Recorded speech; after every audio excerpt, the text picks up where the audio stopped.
अधूरे काम को बताया पूरा, विरोध में उतरे पार्षद, ज्ञापन सौंपा।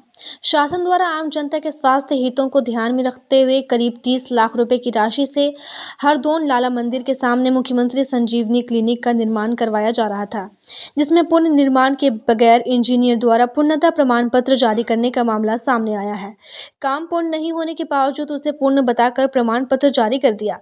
ऐसे में पार्षदों ने विरोध जताते हुए ज्ञापन सौंपा है।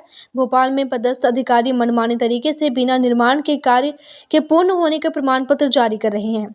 इस प्रकार से पूर्ण निर्माण के बगैर भुगतान किए जाना कहीं न कहीं पार्षदों की मौन स्वीकृति माना जा रहा। उक्त निर्माण की फाइल इंजीनियर द्वारा अपने पास रख लेना और कई महीने बीत जाने के बावजूद नरसिंहगढ़ कार्यालय में नहीं पहुंचाना भी विभाग के अधिकारियों के बीच गड़बड़झाला माना जा रहा है। सभी पूर्णता प्रमाण पत्रों और निर्माण शाखा के कार्यों की जांच कर ली जाए तो चौंकाने वाले मामले उजागर हो सकते हैं। सीधा ठेकेदार और उप यंत्री की सांठगांठ के चलते शासन को चपत लगाने का मामला प्रदर्शित हो रहा है। घटिया सामग्री के निर्माण कोडा है चर्चा में है, जिसमें धूल मिली बाली, रेत का भई, दस्त युक्त गिट्टी की चूरी का उपयोग आदि सम्मिलित है। नगर में बन रहे संजीवनी क्लिनिक को लेकर भारी भ्रष्टाचार का मामला सामने आ रहा है, जिसको लेकर नगर की जनता ही नहीं पार्षद लोग भी लामबंद हुए हैं। उन्होंने कल सीएमओ से भी सवाल जवाब किए थे। आइए चलते हैं और उनसे जानते हैं कि इसमें क्या क्या पेच है और कुछ पेमेंट भी पहले ही कर दिया गया है इस मामले को लेकर, और बिल्डिंग अभी तक कंप्लीट नहीं हुई है। तो मैं सबसे पहले आप लोगों से जानना चाहूँगा कि क्या मामला है ये पूरा। ये मामला संजीवनी क्लिनिक हमारे नरसिंहगढ़ नगर में हरदोन लाला चौराहे का मामला है। इस मामले में पूर्ण रूप से ये देखा जा रहा है कि जिस तरह का निर्माण, आप अगर देख सकते हैं तो ये निर्माण कार्य यहाँ पे चल रहा है, जिस तरह की मटेरियल का उपयोग इस निर्माण कार्य में किया जा रहा है, हम उस निर्माण कार्य के लिए यहाँ पर एकत्रित हुए। एकत्रित होने के बाद ठेकेदार महोदय आते हैं और सभी पार्षदों को अभी उनने चमकाया, क्यों बोला कि नहीं बोला, क्या बोला कि यहाँ खड़े होके क्या कर रहे हो। तो ये खड़ा होना, ये शासकीय भूमि, ये हमारे अधिकार क्षेत्र का काम है। हम जनप्रतिनिधि, मैं स्वयं वार्ड नंबर 4 का प्रतिनिधित्व कर रहा हूँ। मेरी माता श्री पार्षद है, मैं उनके प्रतिनिधि के रूप में यहाँ पे आया हूँ और यहाँ पे सभी पार्षदगण मौजूद हैं। इस तरह की दादागिरी करके किसी भी ऐसे धूमिल कार्य को आप उचित गुणवत्तापूर्ण कार्य कैसे बता सकते हैं, सबसे पहली बात।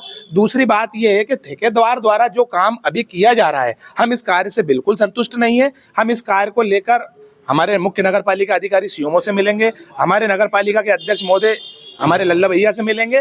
उसके बाद हम इस कार्य की सारी गतिविधियां आपके सामने प्रस्तुत कर पाएंगे। कुछ पेमेंट भी निकला है और अभी तक भवन कंप्लीट नहीं हुआ है, उसको लेकर क्या कहेंगे। ठेकेदार का भुगतान हुआ है, इसमें शेष कुछ भुगतान हमें नगर पालिका के द्वारा बताया गया है कि शेष कुछ भुगतान और ठेकेदार को देना है 4 लाख रुपए का। तो ये सारा टेक्निकली मामला है इंजीनियर का, सीएमओ का और परिषद का। तो इसका तो सारा विस्तार से हम जानकारी तभी दे पाएंगे जब हम उनसे ले पाएंगे। एक बात यह भी कही जा रही है कि जो पेमेंट था उससे उसका रिवाइज कर दिया गया, उसको बढ़ा के पेमेंट दिया जा रहा है, और कहीं ना कहीं बिल्डिंग अभी तक जो लोगों को जो सुविधा मिल जानी चाहिए थी अभी तक वो भी कंप्लीट नहीं हुई है, उसको लेकर क्या कहेंगे। देखिए, बिल्डिंग तो समय सीमा से वाकई में अपन सभी लोगों को ज्ञात है, आप लोगों को भी और सभी पार्षदों को और आम नागरिकों को, कि बिल्डिंग वाकई में समय सीमा से ऊपर चल रही है।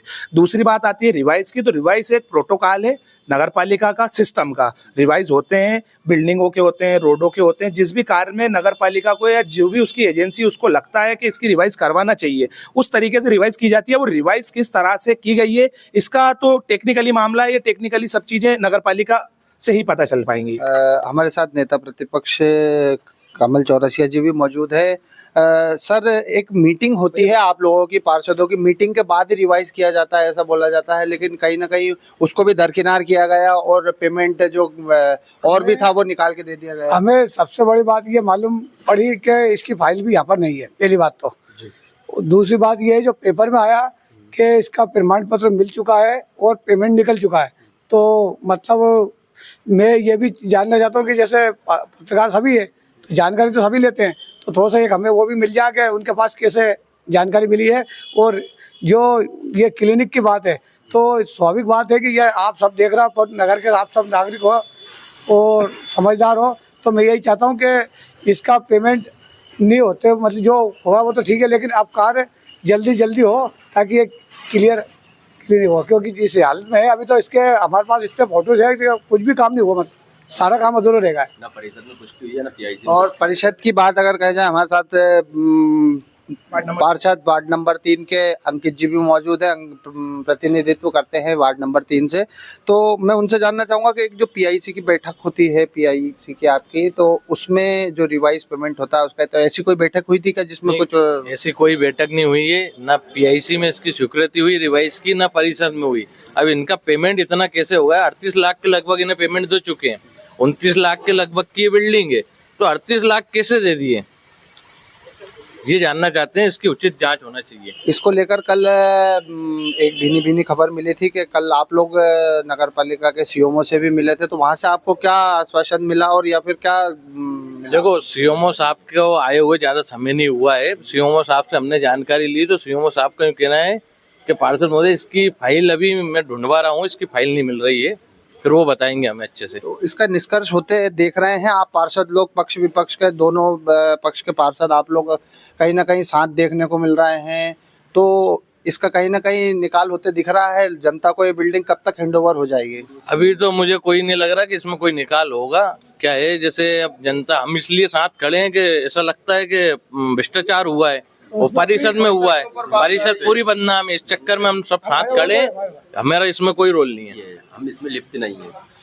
तो यह भ्रष्टाचार की बिल्डिंग के लिए पक्ष और विपक्ष दोनों पक्ष के पार्षद यहाँ पर सामने आए हैं और उनके ऊपर कहीं ना कहीं यह आरोप यह लग रहे थे कि जी, तो उनसे भी बात करेंगे। सर, क्या कहना चाहेंगे इस मामले को लेकर? बिल्डिंग अधूरी बनी हुई है, भुगतान पूरा हो गया और रिवाइज भी हो गया, जिसकी ना पीआईसी को जानकारी है ना परिषद को जानकारी, तो कहीं ना कहीं भ्रष्टाचार है, और जिसके आरोप हम लोगों के ऊपर भी लगते हैं कि आप उसमें लिप्त हैं। बाकी ना तो पीआईसी हुई ना परिषद हुई, और 11 लाख रुपए इसमें रिवाइज हुआ है और भुगतान पूर्ण हो चुका है और बिल्डिंग अधूरी पड़ी हुई है। वर्तमान समय कोई बर्बाद नहीं है। तो इसको लेकर अगर अभी भी कोई भी वो नहीं होता है तो आप लोग किस उस पर जाएंगे? हम आंदोलन करेंगे। शासन का पैसा है, इसका गलत उपयोग नहीं होना चाहिए, इतना ही कहना। पुलिस भैया के लेंगे। बड़ा मामला सामने आया है, एक संजीवनी क्लिनिक करके आम लोगों की सुविधा के लिए बनाया जा रहा है और इसमें भारी भ्रष्टाचार देखने को मिल रहा है, क्या कहेंगे इसको लेकर? पत्राचार के माध्यम से ये सूचना हम लोगों को भी प्राप्त हुई कि इसमें भ्रष्टाचार की संभावनाएं दिख रही हैं। तो मेरा इस पे यही बोलना है कि अगर किसी भी प्रकार का भ्रष्टाचार कहीं पे भी अगर हो रहा है और नियम विरुद्ध कोई भी कार्रवाई हो रही है, तो उसके अगेंस्ट जांच होनी चाहिए, पुष्टि मतलब अच्छे स्तर पे जांच होनी चाहिए। और अगर संलिप्त पाए गए कोई भी व्यक्ति भ्रष्टाचार में लिप्त पाए जाते हैं, कोई नियम विरुद्ध कार्रवाई करते हुए पाए जाते हैं, चाहे वो अधिकारी हो, पार्षद हो, किसी भी लेवल का कोई व्यक्ति हो, उसके विरुद्ध कार्रवाई होनी चाहिए। और उसके लिए हम सब लोग इकट्ठे होकर के उसके अगेंस्ट खड़े हुए हैं। बड़ी चीज देखने को मिल रही है कि पक्ष और विपक्ष दोनों के पार्षद सही बात के लिए खड़े होंगे ना, सही बात के लिए तो सभी लोग साथ में खड़े होंगे। यहाँ पक्ष विपक्ष केवल चुनाव तक सीमित रहता है। जब एक बार परिषद बन जाती है और उसके बाद जनता के लिए काम किए जाते हैं, तो हम पक्ष विपक्ष नहीं देखते, हम सब साथ में मिलकर काम करते हैं। और अगर कोई मामला अगर गलत दिख रहा है सामने, तो हम साथ में मिलकर ही उसका विरोध करेंगे। अगर इसको लेकर आगे कोई कार्रवाई नहीं की जाती है तो क्या? तो हम लोग पुरजोर विरोध करेंगे, धरना आंदोलन भी करेंगे उसके लिए। सर, आज पूरे नगर के लगभग अधिकतम पार्षद यहाँ पे आए नगर पालिका में, क्या है पूरा मामला? ये एक संजीवनी क्लिनिक है निकाय का, जिसको निर्माण काम अभी कुछ शायद चल रहा था। इन लोगों ने आके एक मुझे आवेदन सौंपा है, उसमें लिखा है इन्होंने कि ये उसका घटिया निर्माण हो रहा है और उसमें पूर्व में भुगतान हो चुका है, फिर भी कार्य अपूर्ण है। इस टाइप का एक इन्होंने मुझे शिकायती आवेदन संजीवनी क्लिनिक को लेकर दिया है। सर, संजीवनी क्लिनिक से संबंधित फाइल भी नगर पालिका में मौजूद नहीं है और निर्माण शाखा की जवाबदारी होती है कि अपनी फाइल को नगर में कार्यालय में रखे। तो ये जो फाइल से संबंधित जो व्यक्ति हैं, जो भी शाखा प्रभारी हैं, क्या उन पर भी कोई कार्रवाई की जाएगी और जो भुगतान जिन्होंने किया उन पर कोई कार्रवाई होगी? बिल्कुल निश्चित रूप से। फिलहाल में भुगतान की स्थिति तो मुझे स्पष्ट नहीं है उसमें क्या कहानी है, मगर इसमें जो जिन लोगों के पास फाइल नहीं है उन लोगों से मेरे द्वारा जानकारी ली गई है। और पूर्व में भी एक फाइल नहीं मिली थी, तो उसकी भी मैंने FIR थाने में कराई और इसके संबंध में भी मैं तत्काल आज ही FIR कराऊंगा इन लोगों की। निर्माण शाखा प्रभारी का बताना है कि जैसे जो हमारे त्रिपाठी जी हैं इंजीनियर, उनके पास भोपाल में मौजूद है, जो उन्होंने हमें बताया है। तो इस संदर्भ में आप क्या कार्रवाई करेंगे कि निर्माण शाखा खुद कह रही है कि त्रिपाठी जी के पास जमा है, तो निर्माण शाखा ने वहां जाके क्यों दी? ये जिम्मेदारी निर्माण शाखा की है, किसके पास फाइल है किसके पास नहीं है ये मुझे इस चीज़ से मतलब नहीं है। मुझे निर्माण शाखा में वर्तमान में निर्माण शाखा है, मैं यहाँ पे पदस्थ हूँ, तो जो भी फाइल है मुझे निर्माण शाखा से चाहिए, ना किसी अन्य व्यक्ति से चाहिए। जी